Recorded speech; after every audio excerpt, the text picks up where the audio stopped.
Et salut à toutes et à tous, c'est VG Airsoft. Alors, petite parenthèse avant que la vidéo commence, je dois juste vous parler de deux trois points, de deux trois choses. Donc déjà la vidéo a du retard, elle devait sortir dimanche, mais comme j'ai joué dimanche, j'ai pris pas mal de retard, donc je sais pas quand est-ce que sortira cette vidéo.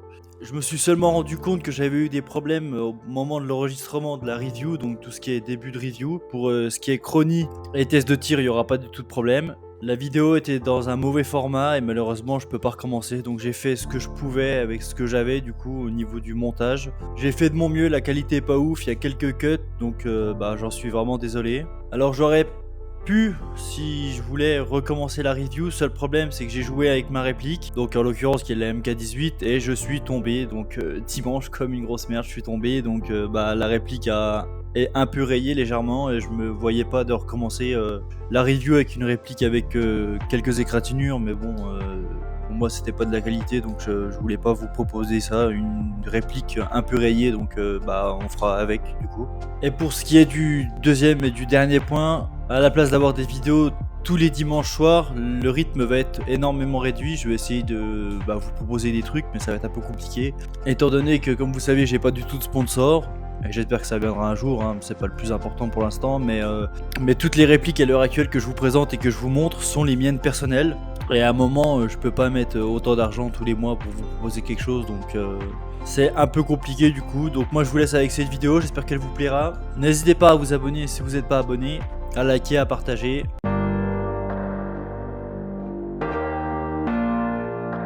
Et salut tout le monde, c'est VG Airsoft aujourd'hui. Review de la Tokyo Maori MK18 mode 1. Donc on va directement commencer par l'emballage extérieur. Donc là on a la MK18 mode 1 en gold. Le Next Generation AEG System. Sur le côté on a aussi le MK18 Gold. Sur les côtés, des deux côtés on a MK18 Gold aussi. Donc super bien présenté, super propre. Et sur le dernier côté on a des écritures en japonais. Je pense qu'il y a des instructions aussi, Airsoft Gun. Et à l'arrière, on n'a rien du tout à l'arrière. On va s'ouvrir directement cette boîte. Une fois que votre boîte est ouverte, on a le manuel de l'autre côté juste ici. Donc on va s'ouvrir ça tout de suite. Alors pour ce qui est du manuel, on a plein de petits manuels en japonais.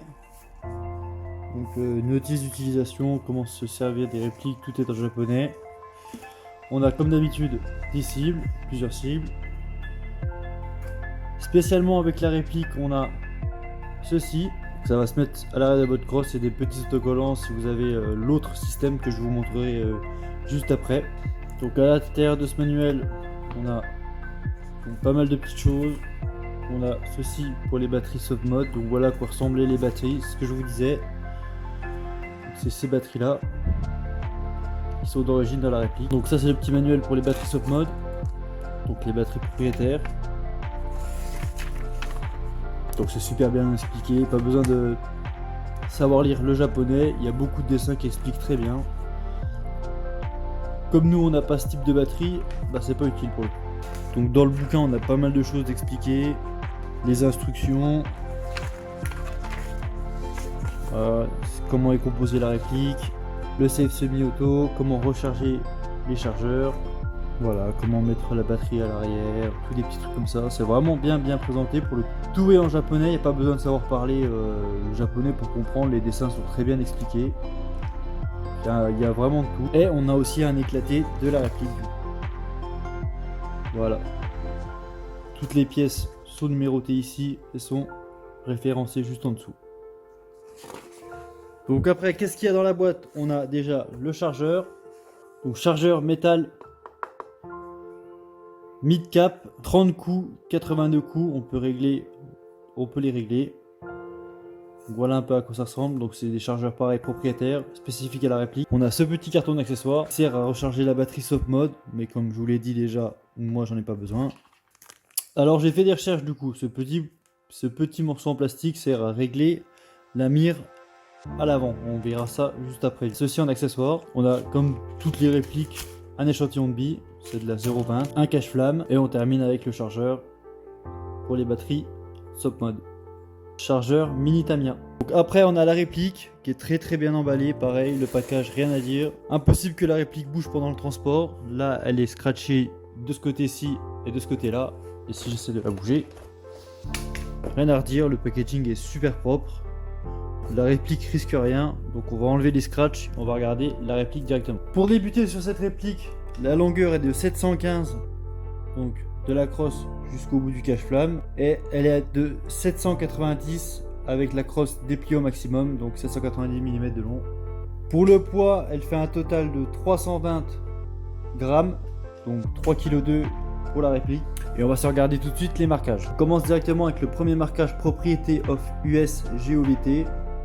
On a le M4A1 carabine, le calibre 5,56 mm, et là on a le numéro de série. Juste ici on a le Colt MFG Co. Hartford Con USA. On a bien sûr les marquages Safe, Semi et Auto. Sur la crosse on a un ADC avec plusieurs numéros et le Made in Japan. On a aussi un Made in Japan Tokyo Maori CO LTC ASGK. Sur le rail d'Alien Defense on a les marquages tout le long là du rail là. En dessous on en a aussi Manufactured Hunter License for Daniel Defense UNC for Maori Airsoft Gun Only. Et on en a tout autour du coup, là on en a encore. Là ici aussi.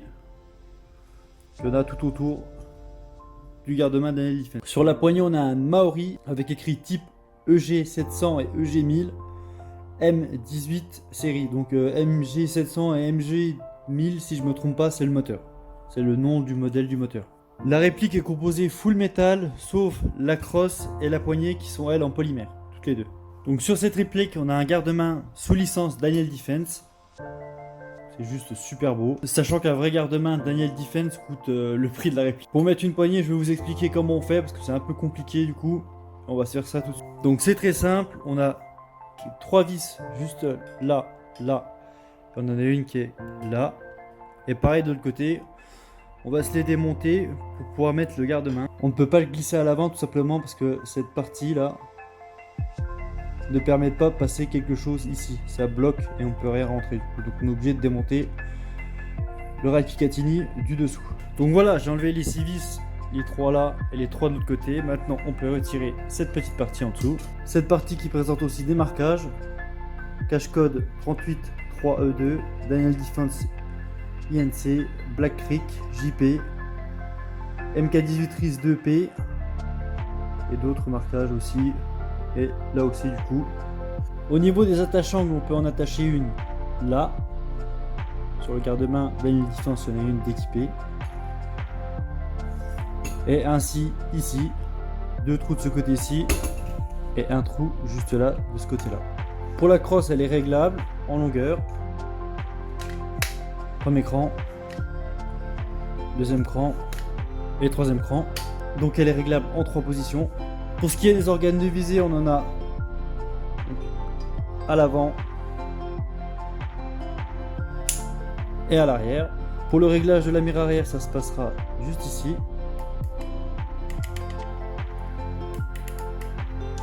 Et pour le réglage de la mire à l'avant, on a la petite pièce qui était fournie avec. Donc on a cette petite pièce que l'on vient mettre juste ici et on peut régler. Hop. Et hop. À l'avant on a un cache-flamme avec un filetage en 14 mm anti-horaire. Donc la vis se trouve juste là, juste en dessous. Il suffit de la dévisser pour pouvoir démonter le cache-flamme et on peut y mettre un silencieux ou un traceur. Donc il vous faut ce type de clé. Une fois la vis dévissée, on dévisse le cache-flamme. Et après du coup on peut y mettre un silencieux ou un traceur. Étant donné que j'ai pas de traceur, je peux y mettre un silencieux. Et voilà à quoi ça ressemble. Sur cette réplique, le hop-up se règle ici. On tire la trappe. Et on va directement juste là, le hop-up. Il y a marqué hop-up juste là. Et il se règle ici. Voilà. Pour ce qui est donc des chargeurs, c'est des 30 à 82 coups, on peut choisir les régler. Au niveau des marquages, juste en dessous, on a un Colt AR-15 calibre 5,56 Made in Japan Maori Co LTD. Donc on a ce petit système avec cette petite tirette. Voilà, vous voyez, elle s'est abaissée, elle se relève, elle se rabaisse. Quand toutes vos billes sont parties, qu'il n'y en a plus une seule dans le chargeur, cette petite tige se lève. Elle vient actionner, je sais pas si on verra très bien, elle vient actionner cette pièce qui est juste là au bout de mon doigt. Hop, voilà. Cette petite pièce métallique là. Et quand j'appuie dessus, ça active mon ball catch. Donc je suis pas sûr, mais je pense que la petite tirette de chargeur se lève, ça lève cette partie et ça arrête tout le système pour faire un arrêt de tirant. Maintenant on va parler des batteries. Allez, c'est parti. Parce que j'ai eu tellement de problèmes avec ça. Donc on a ce petit cache, là ça a été changé, donc on a cette partie, normalement c'est pas fait du tout pareil. J'ai encore changé parce que j'ai eu encore beaucoup de problèmes, j'ai racheté des batteries qui n'allaient pas et on va en parler tout de suite, je vous ai apporté. Donc de base, sans acheter la réplique, j'avais ce type de batterie, donc c'est la AEG 1300 mAh 7.4 25C en 9.62. Donc de base j'avais ce type de batterie, sauf que forcément elle rentrait pas, donc j'étais pas du tout au courant moi. On va se faire le test tout de suite. Comme vous voyez, il n'y a pas énormément de place à l'intérieur, je vais essayer de les mettre, et voilà. Elle rentre, mais elle bloque juste là. J'ai pas vraiment envie de forcer pour éviter de niquer les câblages de la batterie.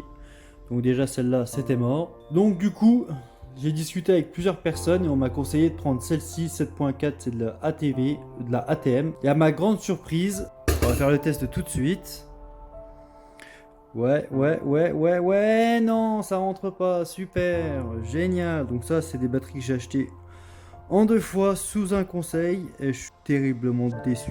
Ça me fait 2 achats pour rien. Elle rentre pas, mais alors pas du tout. Donc qu'est-ce que j'ai fait? J'en ai racheté. Sauf que cette fois-ci, j'ai regardé les dimensions. Je me suis pas fait avoir. Donc j'ai regardé les dimensions de la longueur, de la hauteur et de la largeur du coup. Et pour celle-ci, ça passe vraiment à un poil de fesse. J'arrive à la rentrer. Nickel, elle rentre. Hop, je peux la mettre super loin même. Et voilà, j'y arrive enfin. Donc je pense que je mettrai du scotch, moi perso à ce niveau-là, pour la replier un peu plus, histoire que ça passe mieux, parce que regarde, déjà 2 fois que je la mets, c'est la 2e fois que je la mettais à l'intérieur, et elle commence déjà à s'abîmer. Et comme c'est des batteries lipo et que c'est fragile, bah autant que je les protège un maximum. Tout ça pour vous dire, méfiez-vous, faites gaffe quand vous achetez une réplique, si des batteries rentrent ou pas dedans.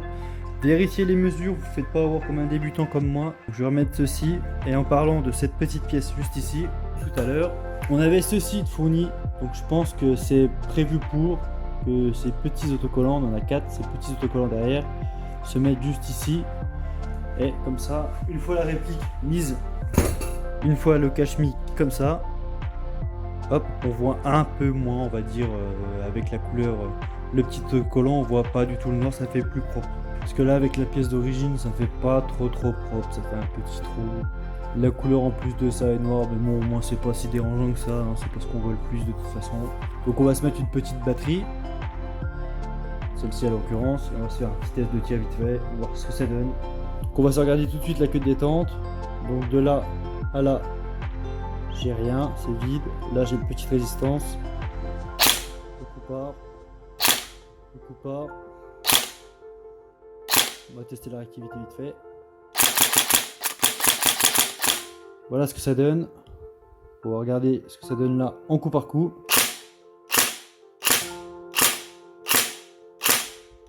On va se faire le test en full. Alors ça a beau ne pas être du GBBR, c'est du EBBR, donc Electric Block Back. Alors, je trouve que ça tape assez fort quand même, hein. Ça claque un peu quoi.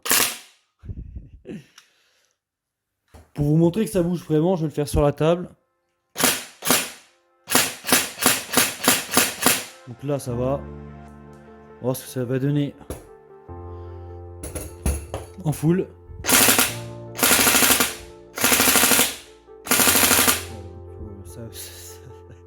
C'est trop cool. Pour terminer pour cette réplique, on va parler forcément du prix.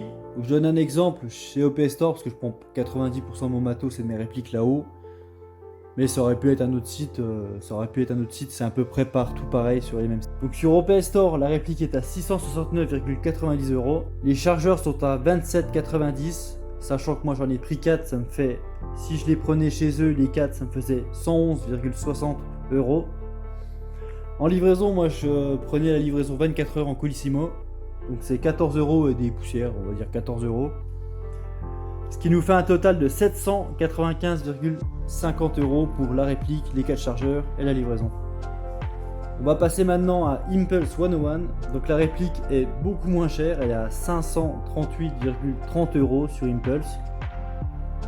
Les chargeurs sont à 19,28 €. Et si on en prend 4, ça nous fait 77,12 €.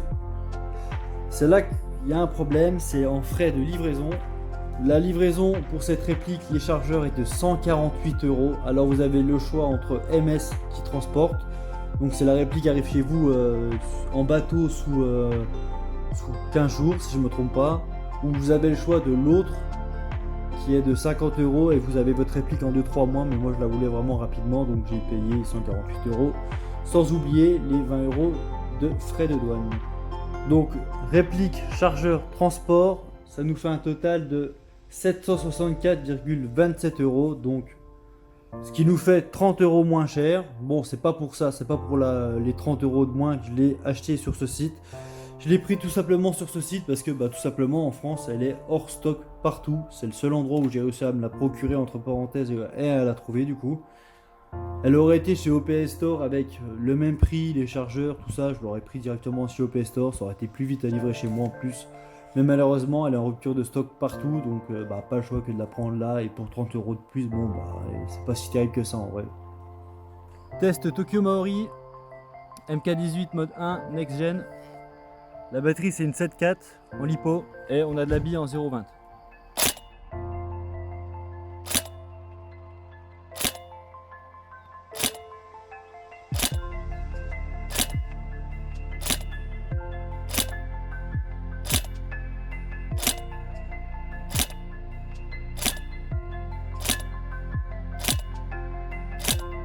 Faire un coup de full.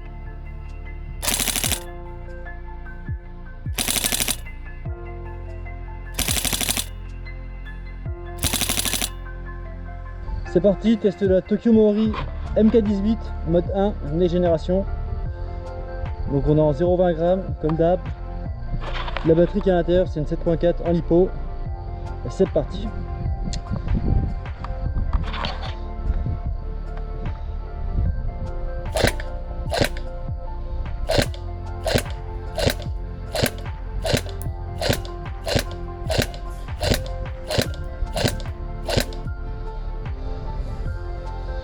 Petit coup de full.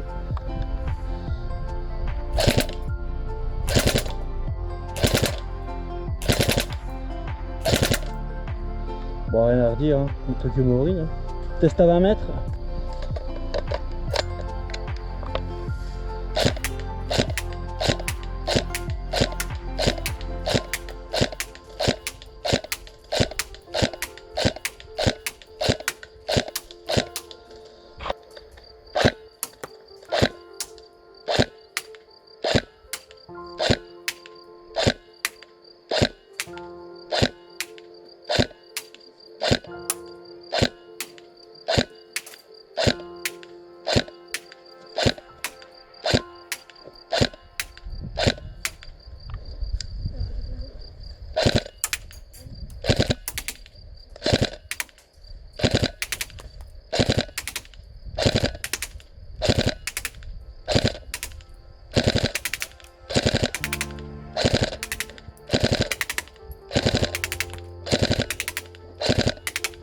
Bon, rien à dire. Hein.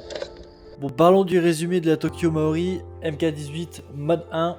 Donc j'avais dit au début de la vidéo que j'avais pris beaucoup de retard suite aux multiples problèmes que j'ai eu, mais ce que je voulais aussi c'était pouvoir tester la réplique avant de sortir la review, et c'est chose qui est faite du coup. Au niveau du ressenti, j'ai rien à dire, c'est juste génial, c'est juste incroyable. Si vous avez la chance de tester une Tokyo Maori MK18 mode 1, testez, et je pense que vous serez pas déçus, parce que moi même pour le prix ça coûte, je suis pas du tout déçu. Ma batterie a tenu toute la journée, j'avais pris les deux, et ma batterie 7.4 a tenu toute la journée, donc pour ça déjà rien à dire. Je joue actuellement en 0,28 g et ça file droit, pas de problème. Même le fait que la réplique est que 300 fps entre parenthèses, même un tout petit peu moins, ça soulève de la 0,28 sans problème, ça file droit, il n'y a rien à dire. Faut juste bien régler son up-up. Pour moi c'est un énorme coup de cœur. Pour l'instant la meilleure réplique que j'ai essayé. J'espère que cette vidéo vous aura plu. N'hésitez pas à mettre dans les commentaires si vous possédez cette réplique, à me dire vos ressentis à vous, si vous avez eu des problèmes ou si vous l'avez upgrade avec un MOSFET. Moi pour ma part je pense pas l'upgrade. Pendant la vidéo test on voit que je tire rapidement en cadence. en semi, ça bug légèrement, mais moi, ressenti en jeu, en partie, j'ai eu aucun souci pour le coup, à redire. Donc voilà, je vous laisse, c'était Guillaume de VHG Airsoft. On se retrouve pour une prochaine vidéo. Allez, salut les mordus de billes.